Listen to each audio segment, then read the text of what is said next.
वहाँ जो भी उस संस्थान को संभालते थे वे रहते थे और उनकी सहायता के लिए उनके एक दो शिष्य थे।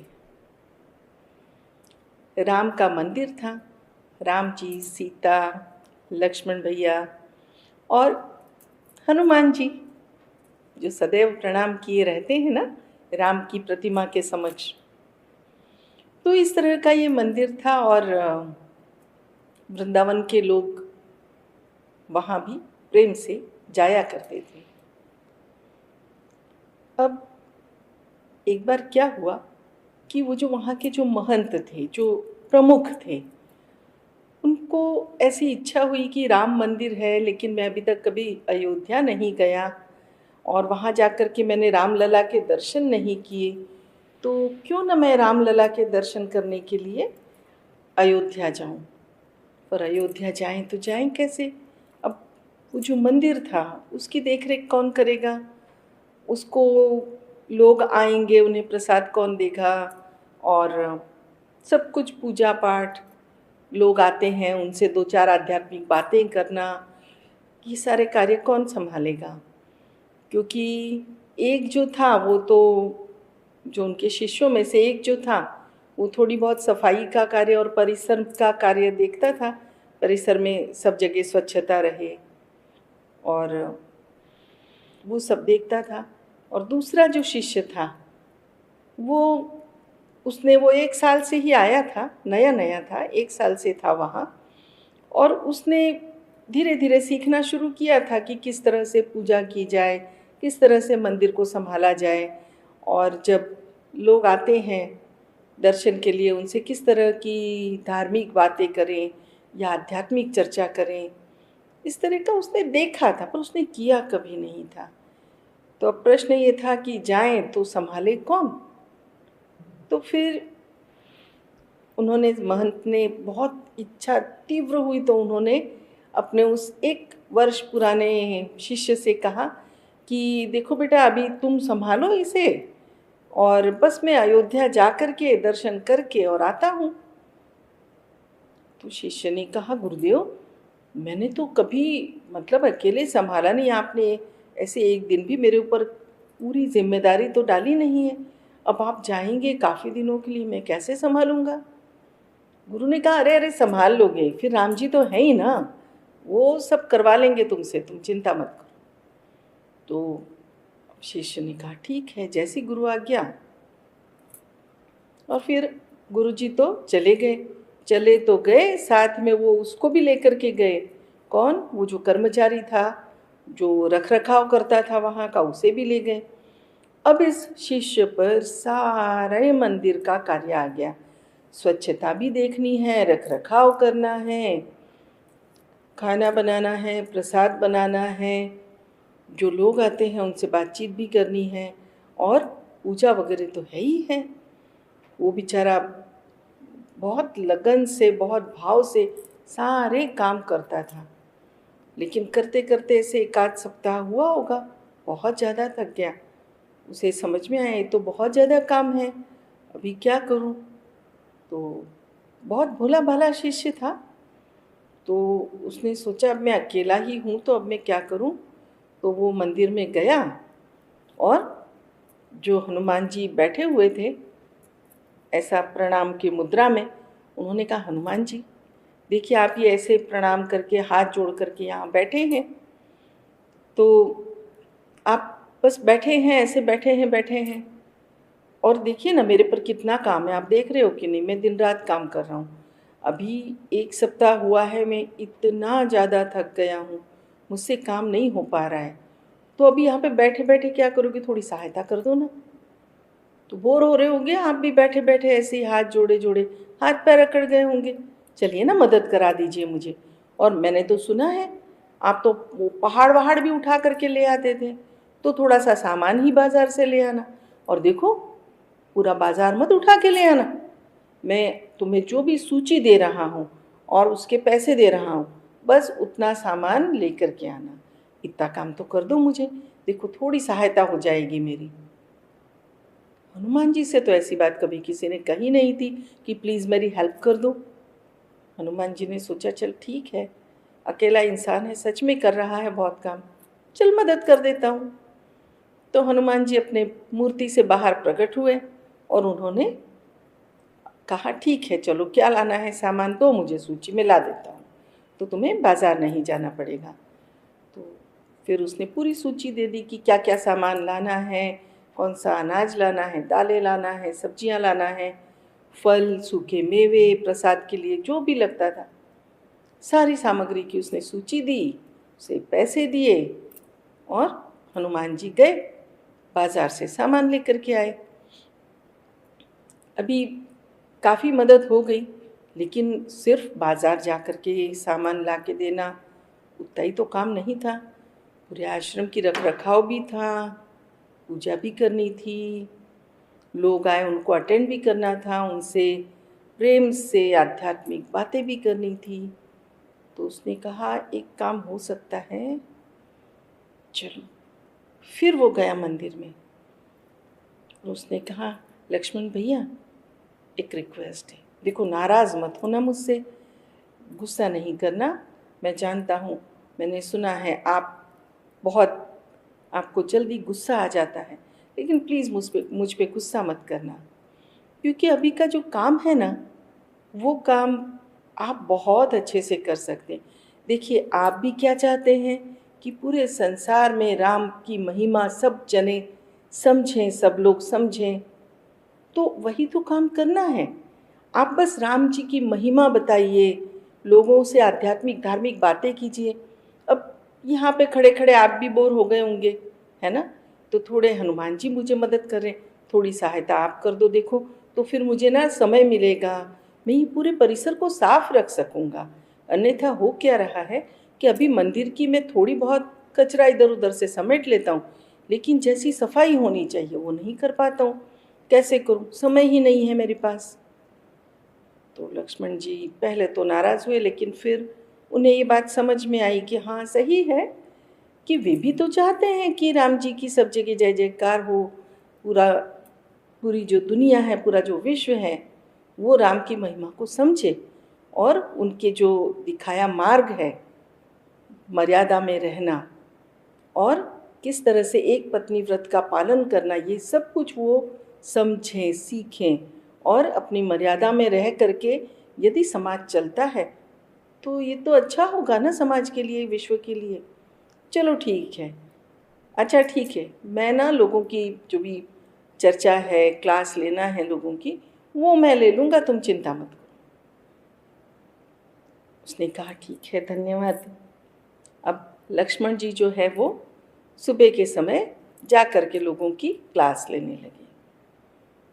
अब जब अच्छे से लोगों को आध्यात्मिक चर्चा होने लगी, बहुत अच्छे से लक्ष्मण जी समझाने लगे और सामान भी आ जाता था बहुत अच्छा सा, लोगों की रुचि थोड़ी बढ़ी।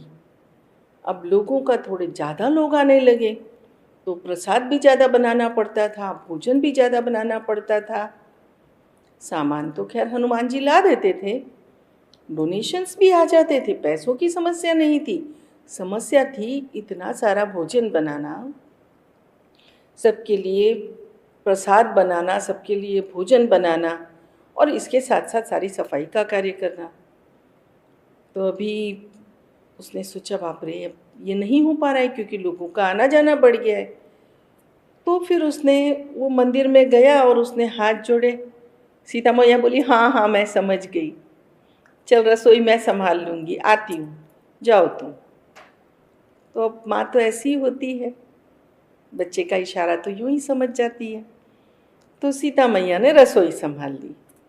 अब सीता मैया रसोई संभालने लगी, अद्भुत रसोई बनी, बहुत अच्छा प्रसाद बना, चैतन्य से पूर्ण, ऊर्जा से भरा हुआ प्रसाद और ऊर्जा पूर्ण, ओज पूर्ण प्रवचन लक्ष्मण जी के। और इस शिष्य के द्वारा बहुत ही भाव से की गई सब जगह की स्वच्छता, ये कुल मिलाकर के उस जगह का इतना अच्छा हो गया चैतन्य, इतना अच्छा हो गया सब कुछ कि लोगों का भाव भी इतना बढ़ने लगा। तो लोग उनके रिश्तेदार, इधर आसपास के गांव के लोग सब लोग मंदिर में आकर के भीड़ लगाने लगे यानी मंदिर में आने लगे और लक्ष्मण जी जो समझाते थे उसका लाभ लेने लगे। सीता मैया जो भोजन प्रसाद बनाती थी उसे ग्रहण करके उस चैतन्य का लाभ लेते और प्रसाद पा करके वो तृप्त हो जाते। और इस तरह बहुत अच्छा चल रहा था, बहुत अच्छे डोनेशंस भी आने लगे, विकास के कार्य हुए, क्योंकि अब इतने सारे लोग आएंगे, उनको भोजन करना होगा, तो कड़ी धूप में थोड़ी ना बिठाएंगे। तो फिर लोगों के डोनेशन से वहाँ पर अच्छे से पंडाल बना दिए गए जहाँ पे वो अच्छे से बैठ के भोजन कर सकें, और वृक्षारोपण हो गया ताकि हरियाली हो सके। अब ये तो क्या है ना, पुराने समय की बात है, तो जो गुरुदेव गए थे वो तो चलते चलते पैदल गए थे, तो उनको तो काफ़ी समय लगना था। तो उतने में ये काफ़ी अच्छे से आश्रम डेवलप होने लगा, इतना सारा डोनेशन आता था। फिर जो भोजन सामग्री आती थी उसके कितने सारे बिल्स होते थे, वृक्षारोपण वगैरह होता था, सब कुछ, सब चीज़ों का जो है वो अकाउंट्स का काम बढ़ गया क्योंकि डोनेशन काफ़ी आने लगा। अब लक्ष्मण भैया भी बिज़ी हो गए, सीता मैया भी बिज़ी हो गई, हनुमान जी भी बिज़ी हो गए। अब ये सफाई में तो शिष्य महाराज थे ही, लेकिन हिसाब किताब इतना सारा। अब उसने सोचा क्या करें क्या करें। उसने फिर मंदिर में जा कर के राम जी के समक्ष हाथ जोड़ के खड़ा हो गया। उसने कहा, आप भगवान, मैं आपको तो कुछ काम कह नहीं सकता क्योंकि आप ही के लिए तो सब लोग आते हैं, आप ही के लिए आ रहे हैं ना सर, तो मैं आपको काम कैसे कह सकता हूँ। लेकिन आप भी कभी कभी बोर हो जाते होंगे, सीता मैया नहीं है, लक्ष्मण नहीं है, हनुमान नहीं है, आप अकेले अकेले खड़े खड़े बोर हो जाते होंगे। और लोग तो क्या है ना, आते हैं, उनके आने का एक समय है, लेकिन बीच में काफ़ी लंबा सा समय ऐसा भी होता है ना कि जब कोई भी नहीं होता, तो क्या उस समय आप थोड़ा ये डोनेशन हिसाब किताब वो देख सकते हैं, क्योंकि आपने तो इतना बड़ा राजकाज चलाया है, तो थोड़ा सा ये तो आपके लिए तो एकदम छोटा सा काम है। तो राम जी ने कहा ठीक है, देख लूँगा। तो राम जी हिसाब किताब देखने लगे। अब ये सब चलते चलते, अच्छे से चलते चलते एक लंबा समय बीत गया। लंबे समय के बाद में रामलला के दर्शन करके गुरुदेव पधारे। गुरुदेव पधारे और उन्होंने देखा कि अरे, ये अपना वही आश्रम है, वही मंदिर है जो मैं यहाँ से गया था तब ऐसा था। अब तो बाप रे, इतने वृक्ष, इतनी हरियाली, और ये मंडप भी नए बन गए भोजन के लिए या किसके लिए पता नहीं। और वो तो पहचान ही नहीं पाए उस मंदिर को, काफ़ी अच्छा हो गया था सब कुछ, डोनेशन काफ़ी आ गया था, तो मंदिर के ऊपर का जो कलश था वो भी सोने का कर दिया गया था। उसने कहा, अरे ये तो शिष्य ने अकेले बहुत अच्छा संभाला। फिर वो जैसे ही आए तो शिष्य तो सफाई कर रहा था, तो जैसे ही गुरुदेव को देखा उसने चरण स्पर्श करके और उनसे आशीर्वाद लिया। गुरुदेव ने कहा, अरे वाह बेटा, तूने तो ये बहुत अच्छा संभाल लिया, ये सब तुमने कैसे किया, क्या जादू हो गया, और यहाँ आकर तो इतना अच्छा लग रहा है जैसे साक्षात राम यहाँ विराजमान हो। तो शिष्य ने कहा, हाँ तो है, तो वो तो पहले भी थे अभी भी हैं, क्या बात कर रहे हो। उन्होंने कहा, हाँ। उतने में हनुमान जी सामान लेकर के उड़ते हुए आए और उन्होंने कहा, लीजिए महाराज, सामान आ गया। तो इसने कहा, दीजिए अंदर। तो उसने कहा, ये अंदर खाना कौन बना रहा है, तुम अकेले हो और ये हनुमान जी तुम्हारे लिए सामान ला रहे हैं, और इनको तो लोग भगवान की तरह पूछते हैं। उसने कहा, जी महाराज, क्या करता, अकेला था, मैंने हनुमान जी से रिक्वेस्ट की, उन्होंने मुझे मदद कर दी। तो बोले, और अंदर खाना, बोले वो सीता मैया बना रही है। हाँ, क्या बात कर रहे हो। तो बोले, हाँ क्या करता, इतने सारे लोग आने लगे थे, तो फिर सीता मैया ने भोजन बनाने के लिए सहमति दी और वे भोजन बनाने लगी। और फिर लक्ष्मण भैया देखिए उधर कितना अच्छा लोगों के साथ वार्तालाप कर रहे हैं, कितना अच्छा लोगों को समझा रहे हैं। वो गुरुदेव तो एकदम उनकी आँखों से अश्रुधारा बह निकली, भाव विभोर हो गए। वो बोले, बेटा गुरु गुड़ और चेला शक्कर हो गया। शिष्य ने कहा, क्या बात कर रहे हैं गुरुदेव, आप ऐसा क्यों कह रहे हैं? तो उन्होंने कहा, हाँ बेटा, क्योंकि ना जो बात मैं नहीं समझ पाया वो तुमने समझ ली। तुम्हारे विश्वास के कारण राम जी स्वयं यहाँ आए, लक्ष्मण जी स्वयं यहाँ प्रकट हुए, सीता मैया यहाँ भोजन बना रही है, हनुमान जी तुम्हारी सहायता कर रहे हैं। इससे अच्छा कार्य, मतलब कार्य तो क्या कहें, भगवान यहाँ पर साक्षात उपस्थित हैं, कितनी बड़ी बात है। शिष्य ने कहा, नहीं मतलब भगवान राम भी वो हिसाब किताब देख रहे हैं, सारे डोनेशन का एकदम हिसाब किताब सही होगा, उन्होंने तो राजपाट संभाला है। शिष्य ने को देख करके, उसकी बातें सुन करके गुरुदेव ने तो सिर पे हाथ रख लिया। अरे मेरे भोले भंडारी, तूने तो भगवान को भी काम पे लगा दिया। तो ऐसे ही होते हैं भोले शिष्य। तो ये तो एक प्रचलित कथा है, सही है गलत है जो भी है, लेकिन एक बात इसमें एकदम सही है, वो है आपका विश्वास। देखो, गुरुदेव को ये विश्वास नहीं था कि वो जिस मंदिर में पूजा कर रहे हैं, लोग वहीं पे आके मन्नत मानते हैं, उनकी इच्छाएं पूरी होती हैं, और वे स्वयं रामलला के दर्शन के लिए अयोध्या जा रहे हैं। यानी सामने राम है, उसमें उन्हें राम नजर नहीं आ रहे, क्योंकि वो दिल से ये मानते ये उसकी मूर्ति है, यहाँ राम नहीं है। अब आप जो मानते हो वही तो होता है। शिष्य को तो पूरा विश्वास था, इसीलिए तो उसने एकदम इनफॉर्मली एक प्रार्थना की कि हनुमान जी आप यहाँ पे ऐसे ही हाथ जोड़ के बैठे हैं, मुझे मदद कर दो। तो हनुमान जी प्रकट हो गए। अब देखिए, ये कहानी की तरह हर जगह हर कोई प्रकट हो या ना हो, लेकिन एक बात तो हम पक्का इसमें से सीख सकते हैं, और वो है विश्वास। क्या हम लोगों को विश्वास है कि गुरुदेव हमारे साथ हैं?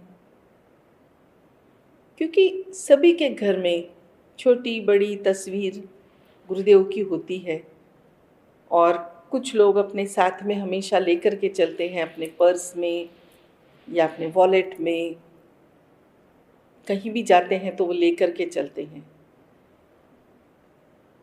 तो क्या ये आपको पूरा विश्वास है कि गुरुदेव आपके साथ हैं? क्योंकि यदि पूरा विश्वास होगा ना, तो आपको कभी भी किसी भी तरह की चिंता नहीं होगी, आपको किसी भी तरह का टेंशन नहीं होगा, है ना, तनाव नहीं होगा। आपको मैं बताऊं, एक किस्सा सुनाती हूँ, इस तरह के अनुभव आपके भी हजार होंगे। एक काफ़ी पुराना, यानी बहुत स्वामी जी को समाज में आकर के शायद 4 या 5 साल ही हुए होंगे, ये तब का किस्सा है। एक साधिका ने बताया था। अब क्या था, उस समय इतना वो अनुभूति लिख के दो और ये वो सब कहने की इतनी पद्धत नहीं थी। अब वो साधिका तो कहाँ है मुझे पता नहीं, लेकिन वो साधिका ने जो किस्सा सुनाया था ना, वो भी काफ़ी इससे मिलता जुलता है। आप देखिए, आपके जीवन में ऐसा कुछ अनुभव हुआ है क्या? एक ना साधिका थी, उसको नई नई नौकरी लगी थी, और एकदम युवा साधिका थी, मुश्किल से उसकी 22-23 साल की उम्र होगी। उसको पहली पहली नौकरी लगी, और वो ऑफिस में गई, अपना काम कर रही थी। एक आध सप्ताह हुआ होगा उसे ज्वाइन किए हुए। अब एक दिन उसको उसके बॉस ने कहा कि थोड़ा रुकना, मुझे काम है, तो चली मत जाना। तो उसने कहा ठीक है। वो रुकी रही, अपना जो भी काम था वो करती रही, उसका सारा काम निपट गया। एक एक करके लगभग ऑफिस के सभी लोग चले गए। अब ऑफिस में एक चपरासी, एक वो स्वयं और एक बॉस, 3 जने बचे थे। अब उसको घबराहट होने लगी कि काफ़ी देर हो गई, यानी लोग जाकर के भी आधा घंटा हो गया, पौना घंटा हो गया, 1 घंटा हो गया। वो चपरासी भी बोला कि मैडम मैं बाहर बैठा हूँ। अब उसकी घबराहट और बढ़ गई कि अब तो पूरे ऑफिस के अंदर की तरफ बॉस और उसके अलावा कोई भी नहीं। उसे बहुत तेज घबराहट हुई और फिर उसने एक ही काम किया। तस्वीर वगैरह तो नहीं थी गुरुदेव की, लेकिन उसने एक प्रार्थना की, मन ही मन आंखें बंद की। उसने कहा, स्वामी जी प्लीज़ आप मेरे साथ रहो ना, स्वामी जी आप मेरे साथ रहो ना, स्वामी जी कहीं मत जाना, मेरे ही साथ रहना, स्वामी जी मेरे ही साथ रहना, स्वामी जी मेरे ही साथ रहना, स्वामी जी यहीं रहो, मेरे साथ रहो, मेरे साथ रहो। बस मन ही मन वो ऐसी प्रार्थना करती रही। और फिर क्या हुआ, थोड़ी देर में उनके जो बॉस थे वो आए। वो पता नहीं ऐसे उनके रूम का दरवाज़ा ऐसे खुला और फिर एकदम से दरवाज़ा उन्होंने बंद किया। फिर 1 मिनट के बाद में उन्होंने दरवाज़ा खोला और फिर जैसे थोड़ा सा खुद को बैलेंस करते हुए आ रहे हों, ऐसे वो आए और उन्होंने कहा, क्या बात है अभी तक तुम बैठी हुई हो, गई नहीं? तो उसने कहा, हाँ सर वो आपने कहा था ना काम है। अरे हाँ मैं भूल गया था, नहीं कोई बात नहीं, एक काम करो तुम जाओ, जो भी होगा अब मैं कल देखता हूँ। तो वो धन्यवाद करते हुए मन ही मन गुरुदेव को, फिर वो वहाँ से निकल गई।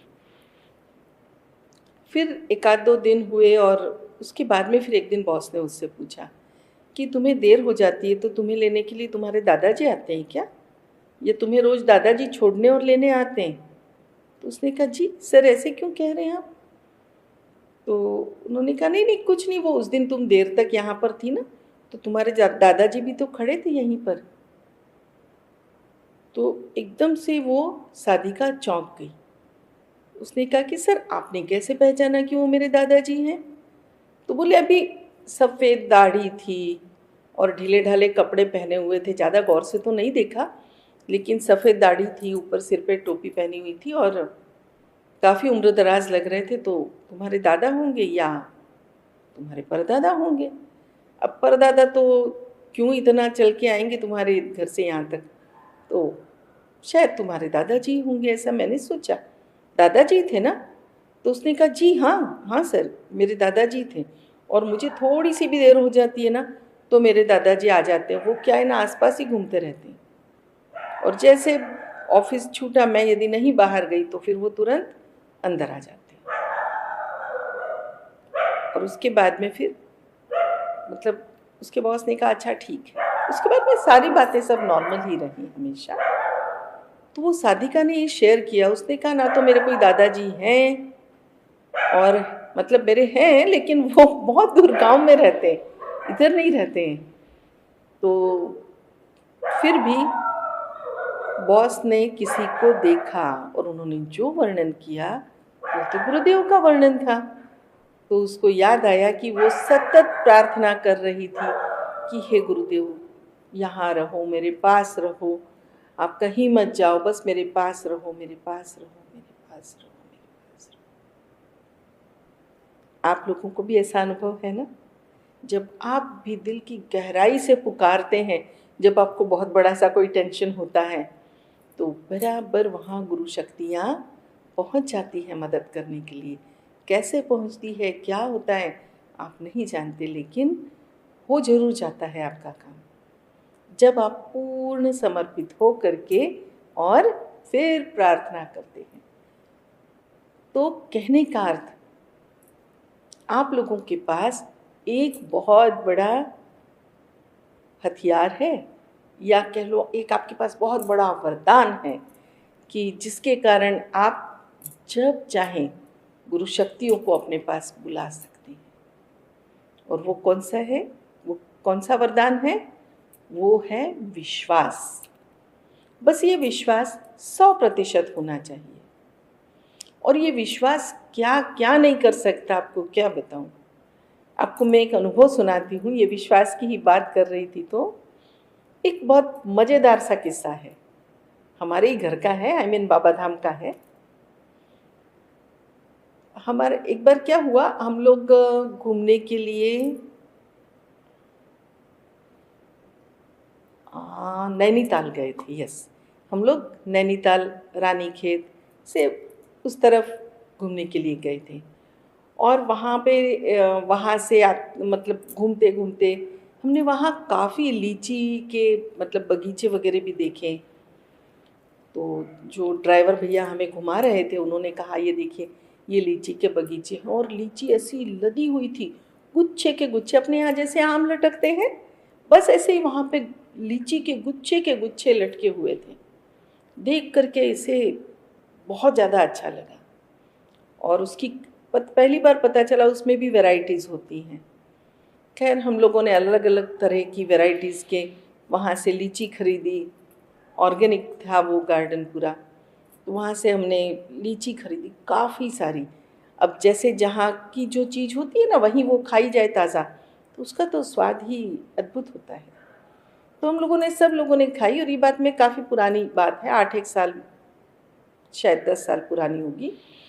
तो वो लीची वगैरह ली, और लीची लेने के बाद में हम लोगों ने खाई, और जो लीची बहुत अच्छी लगी, जिसका स्वाद बहुत अच्छा था, उस लीची के बीज हम लोगों ने धो के और अपने पास रख लिए टिश्यू में, जो पेपर नैपकिन होता है ना उसमें लपेट करके, और फिर वो हमने अपने पास रख लिए। हमने सोचा चलो क्यों नहीं इसके प्लांट्स उगाए जाएं, हम अपने आश्रम में उगाएंगे, धाम में उगाएंगे।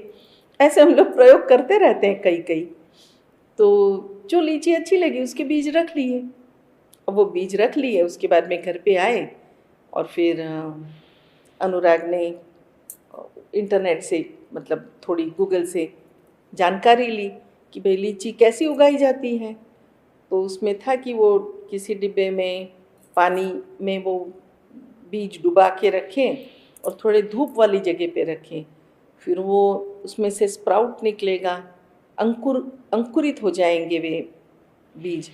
जब वो अंकुरित हो जाए तब उसको अलग अलग गमले में लगा दिया जाए और अच्छी धूप वाली जगह पे रखा जाए। और फिर उसमें बताया था मिट्टी कैसी उसकी तैयार करनी, ये वो सब। तो हमने क्या किया कि फर्स्ट फ्लोर की जो बालकनी थी, क्योंकि नीचे की फ्लोर में तो क्या है ना, हैप्पी सनी मिनी ये लोग उछल कूद करते रहते हैं, कब मुंह में डिब्बा पकड़ के चल देंगे पता ही नहीं चलेगा, और वो तो बीज खा भी जाए उनका क्या भरोसा। तो फर्स्ट फ्लोर पे ऊपर की बालकनी में उसको रख दिया, धूप में वो डिब्बे में रख दिए। अब ऊपर की जो बालकनी थी पोर्च के ऊपर की, वहाँ इतना ज़्यादा जाना होता नहीं था। अब वो डिब्बा रखा था वहाँ पे रखा था, फिर देखा उधर उतनी धूप नहीं आती, फिर उठा करके मैंने उसको दूसरी जगह रखा, उसमें पानी डाल दिया, पानी कम हो गया था। फिर उसके बाद में, और प्लास्टिक का ही डिब्बा था, अब उसमें 5 एक बीज डाले हुए थे और पानी डाल दिया था उसमें काफ़ी सारा।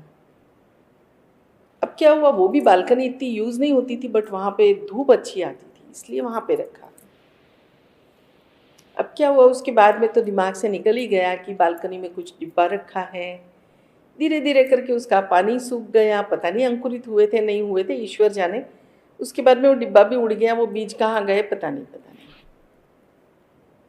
लेकिन उसी साल जैसे वर्षा ऋतु शुरू हुई, तो वर्षा ऋतु में थोड़े ही दिनों के बाद में अच्छे से बारिश वारिश हो गई झमाझम। उसके बाद में जब बारिश नहीं हो रही थी, उस शाम हम लोग बगीचे में बैठे हुए थे, और जहाँ हमने वो डिब्बा रखा था ऊपर बालकनी में, उसी के एग्जैक्टली नीचे 5 है ना इतने से 4-5-6 इंच के पौधे उगे हुए थे लॉन में से, और उसके बीज भी नज़र आ रहे थे, यानी वो स्प्राउट होकर के नीचे गिरे थे या क्या था पता नहीं, लेकिन 5 एक पौधे वहाँ पर उगे हुए थे और वो अच्छे 5-6 इंच के हो गए थे। तो उसको देखते से हम लोग तो खुशी से उछल पड़े, अरे वाह, लीची के 5 बीज उग गए, बराबर गिनती के 5 पौधे। फिर हमने कहा चलो, फिर 5 गमले तैयार किए, उसमें हम लोगों ने वो 5 पौधे लगाए।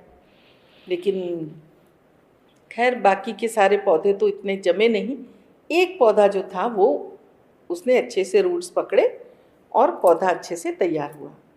जब पौधा अच्छे से 3-1 फुट का हो गया, तब फिर उसको हमने सोचा चलो अभी ज़मीन में लगाया जाए। तो अनुराग बोला ये तो पौधा मैं लगाने वाला हूँ।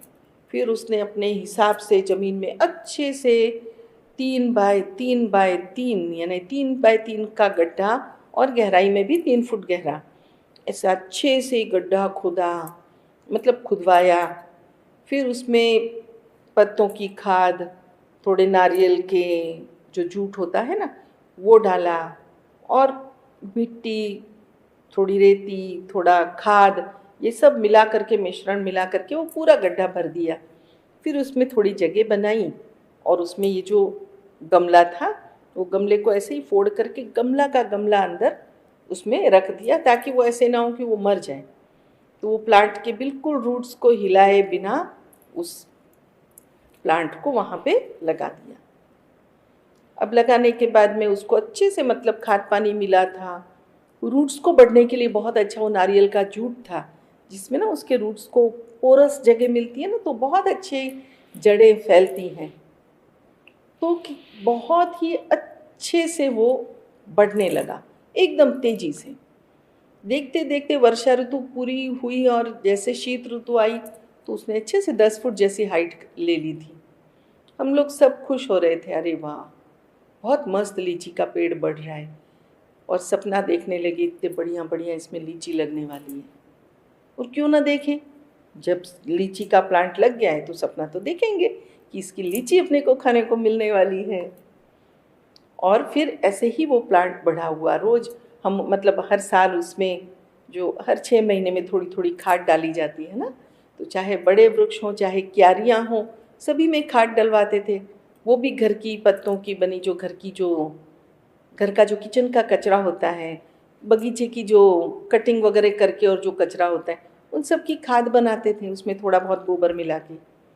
तो वही घर की बनी खाद वो सब उसमें सारी क्यारियों में, पौधों में, पेड़ों में डालते थे, और वो वृक्ष देखते ही देखते बढ़िया अच्छा बड़ा होने लगा। अब ये लगभग 15-20 फुट का हो गया था। तो एक बार क्या हुआ, एक हमारे साधक भाई हैं, वो डॉक्टरेट किया है उन्होंने, एग्रीकल्चर कॉलेज में प्रोफेसर हैं, किरण भाई। तो वो आए, वो अक्सर आते थे बगीचे में, सब तरफ एक बार चक्कर लगा जाते थे, साल में एक बार 2 बार जैसे उन्हें फुर्सत मिलती थी। तो सब जगह चक्कर लगा करके देख लेते थे, किसी चीज़ की ज़रूरत है, कुछ बताना है या नहीं, इस प्लांट को इस तरह से ये कर लो, कुछ कर लो, कहीं कटिंग करनी है, तो वो इंस्ट्रक्शन दे करके जाते थे। तो उन्होंने सब, वो आए थे तो उन्होंने सब देखा। अब ये एक पेड़ नया दिखा, तो जब वो नया दिखा तो उन्होंने कहा कि गुरुमा जामुड़ी लगावी छे, वो जो काला जामुन आते हैं ना, जामुन के का फल, तो वो लगाया है क्या? मैंने कहा नहीं नहीं, ये तो लीची है, मैं आपको दिखाने ही वाली थी, मस्त देखो कितना अच्छा हो गया ना 15-20 फुट का। बोले गुरुमा आ तो जांबुड़ी लागे छे। तो मैंने कहा नहीं नहीं किरण भाई, आपको कुछ गलतफहमी हुई होगी, ये जामुन वामुन का पेड़ नहीं है, ये तो लीची का ही पेड़ है। और इतने पूरे विश्वास के साथ मैंने कहा, फिर अभी किरण भाई क्या बोलते, और मैं भी बेवकूफ़ हूँ, ऐसे एग्रीकल्चर कॉलेज वालों को ज़्यादा पता होगा ना, मुझे क्या पता, मुझे तो 4 पेड़ों की जानकारी होगी, उस पर क्या इतना वो। लेकिन मुझे पूरा विश्वास था कि वो भले ही उसके पत्ते जामुन के पत्तों जैसे हों। अब ये तो क्या है, बहुत सारे पेड़ों के पत्ते मिलते जुलते होते हैं ना, तो जैसे आसोपालव के पत्ते, जो अशोक वृक्ष होता है उसके पत्ते जो हैं वो आम के पत्तों से काफ़ी सिमिलर होते हैं, बस वैसे ही तो पत्ते मिलते जुलते होते हैं। मैंने कहा नहीं नहीं, ये तो लीची का पेड़ है। उन्होंने कहा हंसे हंसे, फिर ऐसे बोल करके वो चले गए। तो उसके बाद में कुछ नहीं, मुझे तो पूरा विश्वास था ही, वो तो लीची का ही पेड़ था। फिर उसके बाद में फिर वो पेड़ और बड़ा हुआ अच्छे से, थोड़ा उसका तना भी मोटा हुआ। फिर गर्मी के सीज़न में उसके गर्मी की सीज़न की शुरुआत में, यानी वसंत ऋतु समाप्त होते होते उसमें जो है वो फूल आए। मैंने कहा अरे वाह, इस साल तो लीची खाने को मिलने वाली है। वाह, हम लोग सब खुश। फिर वो फूल आए, फूल में से फल आए। अब हरे भरे थे तो समझ में क्या आए। शाश्वती तब कॉलेज में पढ़ती थी, हॉस्टल में थी, छुट्टियां चल रही थी गर्मी की, तो श्री चैतन्य को लेकर के अनुराग अदिति भी गोवा गए हुए थे। और उससे हम तो अपना वेट ही कर रहे थे कि अब ये फल बड़े हों, पता चले लीची कैसी है, कैसा टेस्ट आया है लीची का इसमें। और फिर देखते देखते फल अच्छे बड़े होने लगे, मस्त। फिर एक दिन एक फल पका और पक करके उसका रंग काला जामुनी सा हो गया, यानी कि वो जामुन का ही वृक्ष था। तो फिर मैंने उसको जूम करके फ़ोटो लिया और अनुराग को भेजा। अनुराग, तेरे पेड़ का सबसे पहला फल, ऐसे करके, ये तेरे लीची के पेड़ का सबसे पहला फल करके, और उसको स्माइली भेजी कि देख, तो वो जामुन का ही था। अब इतनी बड़ी कहानी सुनाई, आप सोचोगे इसमें क्या सुनने जैसा क्या था। सुनने जैसा, समझने जैसा ये था कि हमने 3 साल 4 साल उसको पूरे विश्वास के साथ कि ये लीची का वृक्ष है, हमने उसको खाद पानी सब कुछ डाला। जामुन का तो एक और वृक्ष हमारे पास था ही धाम में, तो ये जो लगाया था, ये हमने पूरे इस विश्वास के साथ उसको खाद पानी दिया था कि ये लीची का वृक्ष है। तो उसके जो जामुन के फल थे ना, उसका आकार एकदम लीची जैसा, गोल मटोल सा। यानी जामुन का फल कैसे आता है, ऐसे थोड़ा सा उसका खड़ा, मतलब चॉकलेट जैसी खड़ी चॉकलेट होती, सिमिलर वो खड़ा होता है, खजूर की तरह उसका आकार होता है काले जामुन का। लेकिन इसका जो आकार था वो एकदम गोल मटोल लीची की तरह। और क्या स्वाद उसका, एकदम जूसी फल, एकदम रसदार, और बहुत, मतलब एक भी खाओ, कई बार तो उसका रस इतना होता है कि वो खाते समय अपने को क्या बोलते हैं उसको, ठसका मराठी में बोलते हैं हम लोग, ऐसे हमको बहुत खांसी आती है ना कभी कभी, सांस और रस एक साथ चला जाए तो ऐसा हो जाता है। इतना बढ़िया फल उसका। अभी भी बहुत उसके रसीले फल होते हैं और गोल फल आते हैं। यहाँ उस फल के आकार को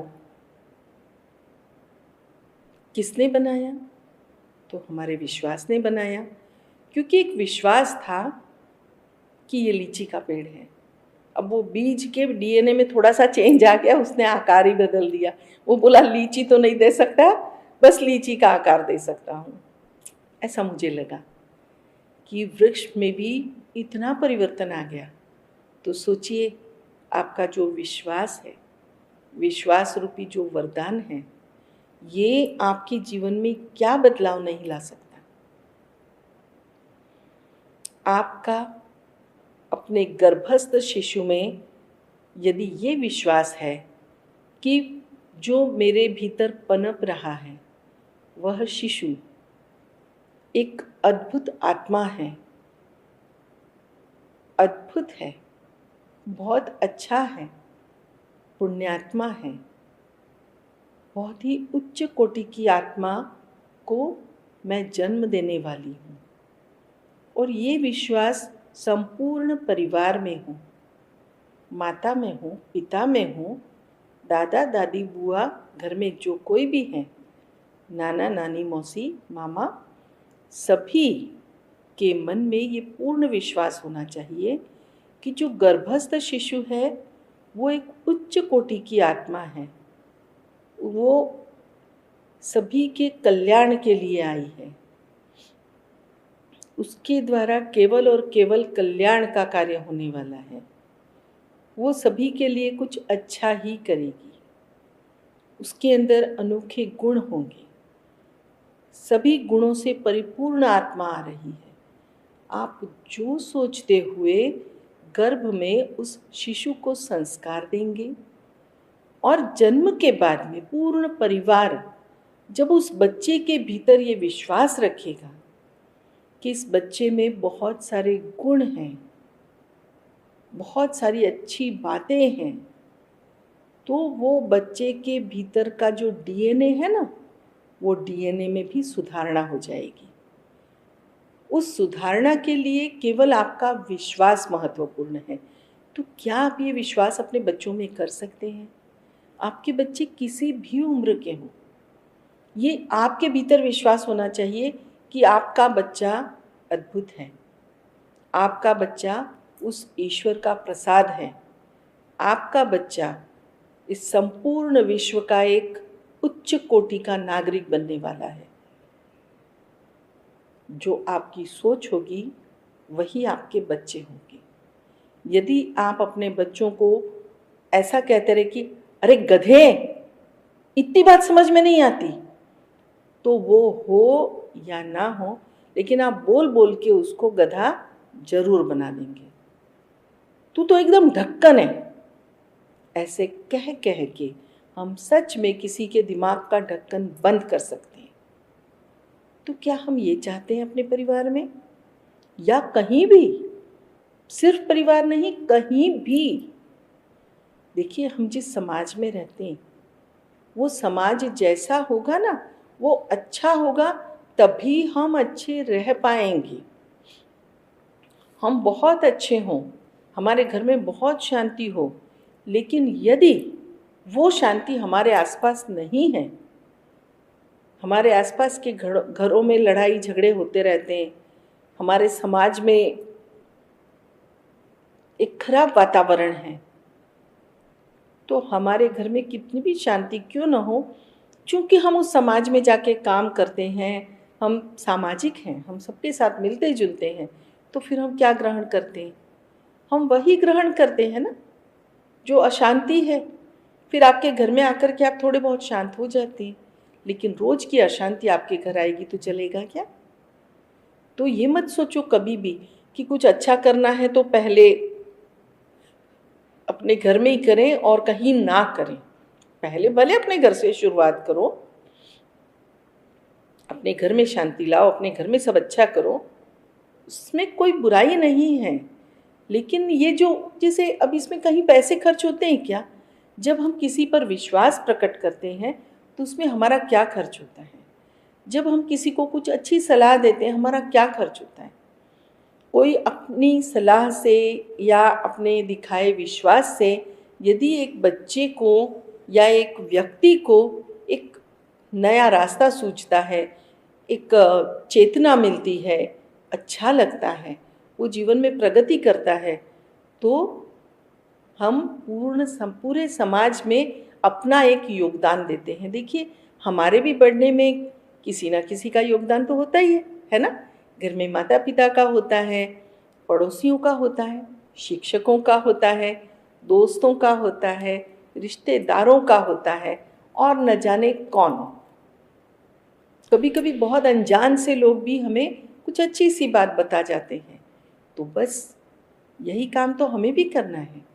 आप देखिए, आपका जो विश्वास है ना, वही आपके घर में, आपके बच्चों में, आपके परिवार में और संपूर्ण समाज में बदलाव लाएगा। क्योंकि जो आप सोचते हैं उसी के वाइब्रेशन, उसी की ऊर्जा, उसी का चैतन्य आपके आसपास रहता है। अब आप जहाँ जहाँ जाते हैं वहाँ वहाँ वो चैतन्य जाता है। तो हमें अपने भीतर का वो जो विश्वास है, सकारात्मक विश्वास, नकारात्मक नहीं, हमारा सकारात्मक विश्वास ही पूर्ण समाज में एक सकारात्मक बदलाव ला सकता है। अभी समाज को चलो छोड़ दो, हमारे भीतर विश्वास ला सकता है। हमारे भीतर शांति, संतोष और जो कुछ भी अच्छे आनंद, ये सारे भाव हमारे भीतर जागृत कर सकता है हमारा विश्वास। तो विश्वास बहुत ज़्यादा महत्वपूर्ण है।